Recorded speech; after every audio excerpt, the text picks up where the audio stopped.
The Running Knight. Quenton. Chapter 2. Anointment. As the knighting ceremony begins, Quenton finds himself at the back of the 25 or so young men gathered in the throne room. All of them are wearing the nicest clothes they own, and stand quietly as they are in the presence of their king. The herald, a portly man with short red hair and a clean-shaven face, steps forward from next to the throne. "Thank you all for gathering here and for volunteering to serve your king. You do this kingdom of Westland and your families a great honor by passing the knight's test and accepting the responsibilities and code that comes with knighthood."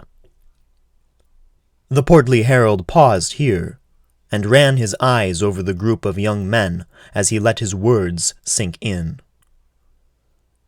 "When I call your name, step forward and kneel before your king. Submit and swear your fealty." Again, the herald paused. "The crown now calls Derek of Alar to come before this court and company." The herald spoke the name carefully and with respect. Quenton nudged Derek in the ribs hard as he walked by, and smirked. It was one of his buddies, one he fought with on a daily basis back home. Derek glanced at him as he went by, and grinned back. Quenton knew his friend would do his best to return the bruise in their next practice session, and he smiled at the upcoming challenge as he watched his friend kneel before the king, become an anointed knight, and recite the code of chivalry. More names were called, and about half were standing to attention against the wall, finally knighted, and watching the proceedings in silence, when the herald finally called, "The crown now calls Quenton of Alar to come before this court and company." Quenton's heart skyrocketed as his name rang through the vaulted ceiling of the throne room. But he caged the excitement behind a noble expression. He gave an easy, relaxed smile, and glided smoothly up to the throne. When he got there, he bowed his head, knelt respectfully, and waited a beat before speaking the sacred words. "This day do I render homage and fealty to my sovereign lord, King Arnold, by right of arms, King of Westland, who will, from this day forward, be my liege lord. I will remain true in all ways, serving him faithfully.